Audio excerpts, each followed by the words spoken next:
बार बार जो बोलते रहते हैं टेररिस्तान पाकिस्तान ये वो, अरे भाई पाकिस्तान की तो जियोपॉलिटिकल प्रोफाइल बढ़ रही है ना। आज उसके पास बहुत सारी इकोनॉमिक अपॉर्चुनिटीज हैं, फाइनेंशियल अपॉर्चुनिटीज है, बिकॉज आज वो एक बहुत अहम बन गया है regional player in West Asia. पहले फैसिलिटेटर था, उससे मीडिएटर बना, उसके बाद रीजनल पावर बना, आज वो एंकर है इस्लामिक फ्रेमवर्क का। इतनी तरक्की कर गया है पाकिस्तान जियोपॉलिटिक्स में, फॉरेन पॉलिसी में, सिक्योरिटी पॉलिसी में। पाकिस्तान जो बैकडोर में या मतलब पब्लिक के उसमें नहीं बोल रहा है, सऊदी से, ईरान से, वो सब पाकिस्तान की बात मान रहे हैं और इज्जत कर रहे हैं। कल मानिए कि इसके ऊपर अगर जंग होती है तो उस जंग में चीन भी शामिल होगा डायरेक्टली। पाकिस्तान जो है इकलौता मुस्लिम कंट्री है जिसके पास न्यूक्लियर वेपन्स है। पाकिस्तान जो है वो सुटेबल एंकर है फॉर इस्लामिक फ्रेमवर्क। तो क्या इस्लामिक नेशंस की आप बात कर रहे हैं? और पाकिस्तान के बारे में तो पिछले दिनों खबरें ये छप रही थी कि वो इतने क्राइसिस में है कि बैलेंस नहीं कर पा रहा है। इधर जब हुतीज ने हमला किया सऊदी अरब के ऊपर, और अगर सऊदी अरब वापस हमला करता है ईरान के ऊपर, और ईरान यानी हुतीज का हमला माना जाएगा कि ईरान का हमला हो रहा है सऊदी अरब के ऊपर, तो पाकिस्तान तो इतने क्राइसिस के सिचुएशन में फंसा हुआ है। वो जो तराजू लेके बैठा है वो अक्सर ही हिला जा रहा है, तो वो ऐसे में कहाँ लीडर बन जाएगा? आप कह रहे हैं कौन से फ्रेमवर्क की बात कर रहे हैं? देखिए, मैं बात कर रहा हूं आपसे बहुत सीधी कि जहां तक पाकिस्तान है, पाकिस्तान इकलौता मुल्क है जिसके पास ऐसी काबिलियत है कि वो एंकर हो सकता है इस्लामिक फ्रेमवर्क का। पहले तो इसका मतलब क्या है, इस्लामिक फ्रेमवर्क का मतलब ही क्या है, ये देखिए। जब अमेरिकन फोर्सेस जीसीसी कंट्रीज से हट जाती हैं, उनकी बेसेस हट जाती हैं, और वहां की जो जीसीसी कंट्रीज है लोकल ट्रेड करना शुरू कर दें विद लोकल करेंसी, ट्रेड अगर शुरू करें या युआन में करें, अगर वो ट्रेड कर लें, और उसके बाद जो लोकल मसले हैं वो लोकल तरीके से हल करे जाएं, ना कि by the help of outside pass, तो उसको हम बोलते हैं रीजनल फ्रेमवर्क, जिसकी अब्बास अरागची ऑलरेडी बात कर चुके हैं। अब ये रीजनल फ्रेमवर्क में क्या होगा अगर वहां से सिक्योरिटी हट जाती है? जैसे आप जानती हैं कि सऊदीज ने एक डिफेंस एग्रीमेंट करा पाकिस्तान के साथ, कतर भी बात कर रहा है वैसी एग्रीमेंट की, आज कुवैत भी वही बात कर रहा है वैसी एग्रीमेंट की। तो पाकिस्तान ही एक ऐसा मुल्क है जो रिप्लेस कर सकता है सिक्योरिटी को for the GCC countries once the American bases हट जाती है। वो क्यों? वो देखिए सुनिए, पाकिस्तान जो है इकलौता मुस्लिम कंट्री है जिसके पास न्यूक्लियर वेपन्स है। पाकिस्तान वो कंट्री है जिसकी डिप्लोमेटिक टाइज इजराइल के साथ है ही नहीं। पाकिस्तान वो कंट्री है जो ओआईसी की 57 कंट्रीज हैं, उनके वेस्ट एशिया में जो ओआईसी की कंट्रीज हैं सबके साथ रिश्ते अच्छे हैं। पाकिस्तान वो कंट्री है जो आज मल्टीपोलर वर्ल्ड में तीनों बड़ी ताकतें पाकिस्तान से बात करना चाहती हैं। पाकिस्तान वो मुल्क है जिसकी जो कन्वेंशनल कैपेबिलिटीज है, जहां तक वेस्ट का ताल्लुक है, जहां तक वेस्ट एशिया का ताल्लुक है, अमेरिका का ताल्लुक है, दे आर क्रेडिबल, वो बहुत अच्छी हैं। 17 June the MOU was sign. 23 जून को जो ईरान के प्रेसिडेंट है Pezeshkian, he made a visit to Islamabad. वहां पे उन्होंने कई बातें करी, बताया गया। मेरे हिसाब से सबसे इंपॉर्टेंट बात यह हुई होगी कि देखिए अब जो है एमओयू साइन हो गया है, ये फाइनल डील में तब्दील होगा तो एक रीजनल फ्रेमवर्क बनेगा। उसके लिए हमें एक एंकर चाहिए। तो जहां तक पाकिस्तान का ताल्लुक है, इसीलिए 14 और 15 जुलाई को, जब 8 जुलाई को डोनाल्ड ट्रंप ने फिर से लड़ाई शुरू कर दी, 14 और 15 जुलाई को field marshal Asim Munir he paid a visit to Turkey. किस तरह से जो पाकिस्तान है वो सऊदी की जो आर्मी है उसको ट्रेन भी करता है। इनके बीच डील भी इस तरह की हुई कि अगर एक पे हमला होता है तो दूसरे पे हमला माना जाएगा, जिसको काफी मजबूत डील माना गया। और दूसरी तरफ डोनाल्ड ट्रंप, दोनों एक दूसरे के आमने सामने हैं। डोनाल्ड ट्रंप यानी इधर ईरान को संभाले तो सऊदी परेशान, सऊदी को संभाले तो इधर अमेरिका परेशान। इसको मैं सिंप्लीफाई कर देता हूँ। आज उसके पास बहुत सारी इकोनॉमिक अपॉर्चुनिटीज हैं, फाइनेंशियल अपॉर्चुनिटीज है, बिकॉज आज वो एक बहुत अहम बन गया है regional player in West Asia. उसके पास जियोपॉलिटिकल अपॉर्चुनिटीज हैं, तीनों की तीनों बड़ी ताकतें उसके साथ हैं। एक सबसे बड़ी कमजोरी जो सिर्फ पाकिस्तान ही हल कर सकता है वो उसकी गवर्नेंस है। जहां तक आसिम मुनीर का सवाल है, he is doing a excellent job. You see, the foreign policy, security policy, geopolitics of Pakistan is run by the Pakistan Army Chief. बिल्कुल, मैं वही तो कह रही हूँ। But governance should be the responsibility of the लेकिन Pakistan. वहां तो पत्ता नहीं हिलता, वहां मिलिट्री के कहे बगैर, आईएसआई के ना, बगैर तो फिर पत्ता नहीं हिलता वहां। ये तो उनका मसला है ना, उनको ठीक करने दीजिए आप। अगर वो नहीं कर आप ये पाएंगे, कह रहे हैं कि उसके पास बड़ी ही सोने की मुर्गी है वो, हाँ। कि उसके पास सारी अपॉर्चुनिटीज हैं लेकिन हाँ। उसको कैश नहीं करा पा रहा है। वो उनकी प्रॉब्लम है। That's it, that domestic matter. Governance में क्या दिखते हैं मुझे भी पता है, आपको भी पता है, उनको भी पता है। अभी जैसे सीपेक उनके पास आया था, आज वो बात कर रहे हैं सीपेक 2 की बात हो रही है। तो अभी बहुत सारी रिपोर्ट्स आई हैं कि वो सीपेक 1 था जिसमें इंफ्रास्ट्रक्चर बनना था, फॉर वेरियस रीजन वो कहीं पे कमी पेशी रह गई। पाकिस्तान के पास आज जो अपॉर्चुनिटीज हैं, और वो कम नहीं हुई हैं, वो बड़ी हैं। इस जंग में और बढ़ी हैं उसके जी पास। हाँ, पहले फैसिलिटेटर था, उससे मीडिएटर बना, उसके बाद रीजनल पावर बना, आज वो एंकर है इस्लामिक फ्रेमवर्क का। इतनी तरक्की कर गया है पाकिस्तान जियोपॉलिटिक्स में, फॉरेन पॉलिसी में, सिक्योरिटी पॉलिसी में, all because of the GHQ. Foreign policy, security policy में they have done a excellent job and they have a very good understanding of how the world is changing. अभी एक और खबर छपी है ANI में, इससे पहले कि मैं आगे बढ़ूं और इंडस वाटर ट्रीटी पे मैं बातचीत करूं, एएनआई ने खबर छापी है और अहम खबर है ये, क्योंकि पाकिस्तान को यही माना जा रहा है कि हर जगह तराजू बन के घूम रहा है कि इधर भी इसको संभालना है, उधर भी उसको संभालना है, कि सऊदी अरब ईरान के बीच इन्होंने एक डील कराई और ये बताया जा रहा है कई महीने पुरानी बात है ये। अभी इसको ये लीक हुई है खबर, जिसमें बाकायदा वहां के दोनों देशों के डिप्लोमेट्स ने इस बात को कंफर्म किया है कि पाकिस्तान के आर्मी चीफ आसिम मुनीर ने एक प्राइवेट ऑयल डील को ईरान में, जो डिप्लोमेट्स के बीच डील थी, उसको इस्तेमाल किया सऊदी अरब को बचाने के लिए ईरान के अटैक से। एएनआई ने अभी ये खबर छापी है, इसके बारे में आपका क्या कहना है? देखिए, ये जो खबरें छपती हैं, मैं अपनी एनालिसिस करता हूँ फैक्ट्स पर। I don't go bye there reports. मैं ज़्यादा इनको अहमियत देता नहीं हूँ, पर मैं आपको सिर्फ इतना बताना चाहूँगा कि आज जो है पाकिस्तान जो पब्लिकली कह रहा है वो एक बात है, अदरवाइज पाकिस्तान जो बैकडोर में या मतलब पब्लिक के उसमें नहीं बोल रहा है, सऊदी से, ईरान से, वो सब पाकिस्तान की बात मान रहे हैं और इज्जत कर रहे हैं। एमओयू को उन्होंने नाम ही दिया है इस्लामाबाद एमओयू। वो इस्लामाबाद की ख्वाहिश से हुआ है, क्योंकि वो उनके यहाँ हो रहा था। ईरान, देखिए, वो डेस्टिनेशन था तो इसलिए इस्लामाबाद बन गया। नहीं, ईरान वो मुल्क नहीं है। ईरान जो है इमोटिव तरीके से फॉरेन पॉलिसी नहीं चलाएगा। नहीं, उन्होंने फिर जो डेलीगेशन गया, जो फ्यूनरल में अयतुल्ला अली खामनेई के फ्यूनरल में जो पाकिस्तान से डेलीगेशन गया, उसको भी अलग ही इज्जत दी। तो और इतना हाई पावर डेलीगेशन के आर्मी चीफ और प्राइम मिनिस्टर दोनों ही पहुंच गए थे। वही तो आपसे कह रहा हूँ ना। अभी एक और खबर आई थी कि उनके जो ईरान के इंटीरियर मिनिस्टर हैं, वो भी 2 दिन पहले इस्लामाबाद में थे। उनकी हुकूमत इकोनॉमिकली पूरे तरीके से ढांचा चरमरा रहा है, लोगों के पास रोजगार नहीं है।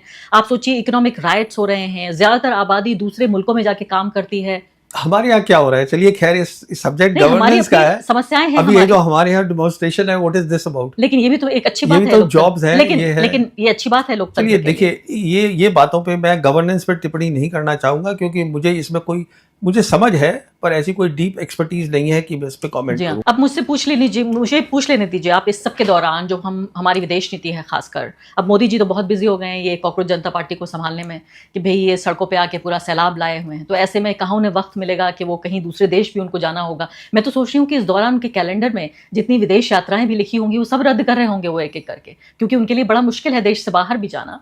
तो ये जो इंडस वाटर ट्रीटी को लेकर जो एक फांस है भारत और पाकिस्तान के बीच, पहली बात तो आप इसको किस तरह से देखते हैं? एक तरह से ये सस्पेंशन में है ये ट्रीटी। आपको क्या लगता है कि भारत जायज तरीके से इस ट्रीटी को सस्पेंशन में डाले हुए है, और या फिर आपको लगता है कि ये नाइंसाफी है और पाकिस्तान को क्या नुकसान है इससे? देखिए, जो नदियां होती हैं वो सिविलाइजेशन के साथ चलती हैं। जब हिंदुस्तान पाकिस्तान का बंटवारा हुआ तो उसका नदियों का उसमें कोई रोल नहीं था। हमने जंगें लड़ी, कभी भी इंडस वाटर ट्रीटी के ऊपर कोई भी दोनों साइड ने कुछ नहीं बोला, क्योंकि शायद हम दोनों समझ रहे थे कि हम एक ही सिविलाइजेशन है। आज ये नौबत आ गई है कि हम पानी की बात कर रहे हैं, उनको पानी का जो डेटा है वो सप्लाई नहीं कर रहे हैं।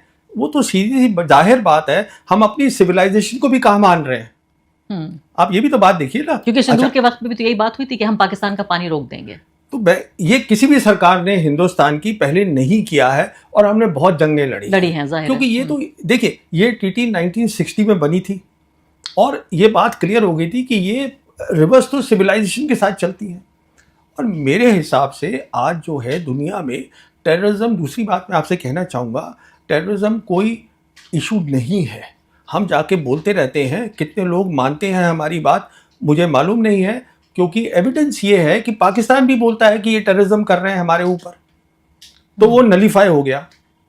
अगर दे सुनिए, पूरी बात सुन लीजिए। ये तो कहने का मतलब ये है कि टेररिज्म से जो बड़ा इशू आज बन गया है वो पानी का है। पानी का इसलिए है कि एक तो क्लाइमेट चेंज हो रहा है, नदियों के अंदर जो है मौसम बदल रहे हैं, कई चीज़ें हो रही हैं।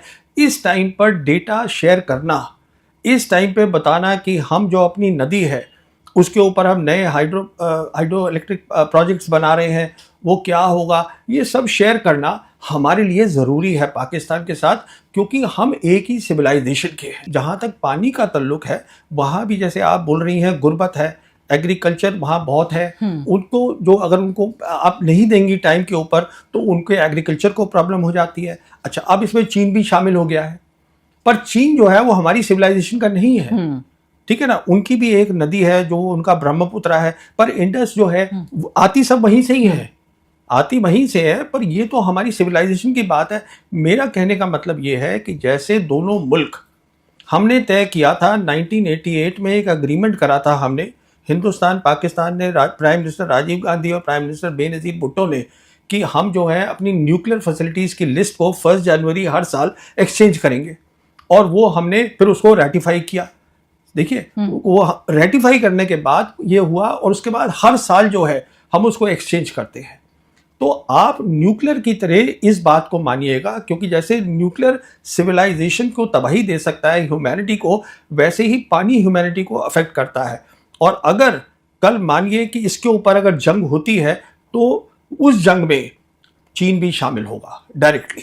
ये आप इस बात को यानी समझिएगा। आप ये कह रहे हैं कि पानी के ऊपर बाकायदा युद्ध हो सकता है, जंग हो सकती जी है, हाँ, मैं और हिंदुस्तान और पाकिस्तान के बीच, और अगर जंग होती है तो उसमें चीन भी उसका पार्ट बन जाएगा। जब टेररिज्म पे जंग हुई थी, ऑपरेशन सिंदूर हुआ था, उस समय चीन डायरेक्टली शामिल नहीं हुआ था, लेकिन मदद support कर किया रहा था। था। हाँ, बिल्कुल। मैं आपसे ये कह रहा हूं, और ये एक इशू है जो मुझे रात को बहुत चिंता कर, I get worried, because I know that water wars can turn into a hot war, और उस वॉर के अंदर China will get directly involve, क्योंकि वजूद का सवाल है, पानी तो वजूद है। अरे साहब, पानी की बात है। चाइनीज जो हैं, उनके जो विक्टर गांव हैं, जो उनके स्पोक्स पर्सन हैं, जो ईरान लड़ाई में भी बोल रहे हैं, जो हमारे ऑपरेशन सिंदूर में भी बोल रहे थे, उन्होंने साफ बोला है कि जहां तक पानी का ताल्लुक है, हम ऊपर बैठे हैं, आप बीच में बैठे हो, और नीचे पाकिस्तान है। तो जब दुनिया बिटवीन दी ऑर्डर्स होती है, that is an era of war, because rules एक टाइप के टूट चुके हैं, and it is an era of war, and everybody is talking of geopolitics. People are talking about conventional wars. They are not talking about terrorism. पहली बात। दूसरी बात, SCO है। मैं इस SCO का इसलिए जिक्र कर रहा हूं क्योंकि अभी SCO की मीटिंग हुई है किर्गिस्तान में, जहां फॉरेन मिनिस्टर्स गए थे, हमारे फॉरेन मिनिस्टर नहीं गए। ठीक है ना, हमारे फॉरेन मिनिस्टर आसियान में थे, वहां पर मीट में, और वहां बात कर रहे थे फिर से टेररिज्म की। अब टेररिज्म की तो पाकिस्तान भी बात कर रहा है कि आप जो है वो बलूचिस को आप उसको कर रहे हैं, आप सपोर्ट दे रहे हैं, ये उनकी एलिगेशन है। कहने का मतलब ये है, SCO भी जो था, जो शुरू हुआ था SCO टेररिज्म को लेकर, आज SCO भी बात कर रहा है डेवलपमेंट की। SCO का पूरा ढांचा बदल गया है, मैं आपसे ये कह रहा हूं। और वो कैसे, मैं क्यों कह रहा हूं, क्योंकि 1 सितंबर 2025 को जब चाइना के अंदर SCO समिट हुई थी टिंजियान में, जहां प्रधानमंत्री मोदी भी गए थे, तो वहाँ पहली बार ये जिक्र हुआ कि SCO के अंदर भी 10 इयर्स डेवलपमेंट प्लान होगा, SCO का अपना बैंक होगा जैसे ब्रिक्स का बैंक है। तो मैं आपसे ये कह रहा हूँ, हम बार बार जो बोलते रहते हैं टेररिस्तान, पाकिस्तान, ये वो, अरे भाई, पाकिस्तान की तो जियोपॉलिटिकल प्रोफाइल बढ़ रही है ना, तो उसको आप समझने की पहले कोशिश करिए। जहाँ तक टेररिज्म का ताल्लुक है, मैंने शुरू से कहा था, ये it clearly says that this is a military problem. अगर आज आपके पास ताकत हो मिलिट्री ताकत, तो पाकिस्तान क्यों करेगा प्रॉक्सी वॉर? वो करेगा ही नहीं, तो सीधे जंग होगी। तो आप ये कह रहे हैं कि हम बोल रहे हैं टेररिज्म टेररिज्म टेररिज्म, लेकिन कोई सुन नहीं रहा। आप ये कह रहे हैं दुनिया सुन नहीं रही। They are also saying the same thing, because as far as the world is concern, पूरी की दुनिया, terrorism is a issue, but there are bigger issues today. In fact climate change जो है वो टेररिज्म से ज्यादा बड़ा इशू तो है। हम क्या डोमेस्टिक ऑडियंस के लिए टेररिज्म की बात ज्यादा करते हैं? जब हमारे रक्षा मंत्री या हमारे दूसरे मंत्री जब बात करते हैं कि हम टेररिज्म का शिकार हैं, तो क्या ये घरेलू राजनीति से जुड़ा हुआ हम है? पहली बात तो शिकार हैं, ये तो मैं डिनाई नहीं कर रहा हूं, पर बात यह है कि वो भी कहते हैं कि हम भी शिकार हैं, ये भी एक बात है, और दुनिया उनकी बात भी सुन रही है। श्याम सरन ने कहा है कि हमारा ये दोहरा रवैया होगा अगर हम चीन उस जगह बैठा है हमारे ऊपर जहां से पानी का फ्लो वो रोक सकता है, और हम उस जगह बैठे हैं जहां हम पाकिस्तान का फ्लो रोक सकते हैं। तो अगर हम चीन से वो सहने को तैयार नहीं है तो वो दुख या वो जख्म हम पाकिस्तान को क्यों दें? ये महत्वपूर्ण बात है। ये जो डिप्लोमेसी है, हमारे बहुत सारे डिप्लोमेट्स हैं, बहुत सारे, जिनको ग्लोबल जियोपॉलिटिक्स समझ ही नहीं आती कि दुनिया में हो क्या रहा है और बदल कैसे रही है। तो सरकारी मुसलमान का मतलब सरकार ने एक मुस्लिम डिप्लोमेट से ये कहा कि भाई ये लिख दीजिए आप, जो कि पाकिस्तान की बात है। कहा नहीं, क्योंकि मुसलमान जो सरकारी मुसलमान है और मुस्लिम्स इन जनरल, उनको ये लगता है कि हमें ज्यादा अब दिखाना है कि हम वफादारी है, दैट इज द वर्ड। दिक्कत तो सारी यहाँ आ रही है, चाहे वो टॉप डिप्लोमेट ही क्यों ना हो। देखिए साहब, टॉप बॉटम कुछ नहीं होता। Diplomat is a diplomat and diplomat is not a thinker, let's get it correct. He is not a geopolitical thinker who understands how the world is changing. His basic brief is to take the government directive and implement it properly. That is being a diplomat.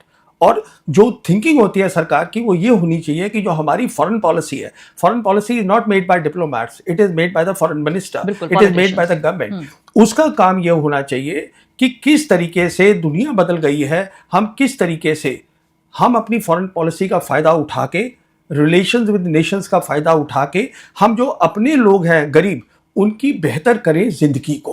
अमन कायम हो सके इसके लिए जंग करनी पड़ती है। आपने चाइना का जिक्र किया कि उससे भी बातचीत होनी चाहिए, आप कह रहे हैं पाकिस्तान उनसे भी बातचीत करनी चाहिए।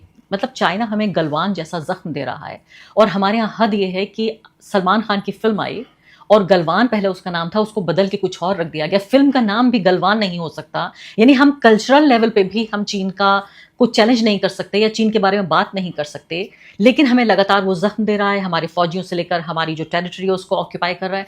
तो जब वो इतना ताकतवर है तो हम उससे कैसे और कब और किस तरह से बात करें? ना, देखिए, जयशंकर हमारे एक्सटर्नल अफेयर्स मिनिस्टर है, इन्होंने एक बयान दिया था कि जो हमारी इकोनॉमिक एफिशिएंसी है, हम अपनी जो इकोनॉमिक राइज है वो डिपेंडेंट नहीं हो सकता चाइना के इकोनॉमिक राइज पर आज हालत ये है, हमारे रिलेशन नॉर्मल नहीं है, पर चाइना हमारा बिगेस्ट ट्रेडिंग पार्टनर है।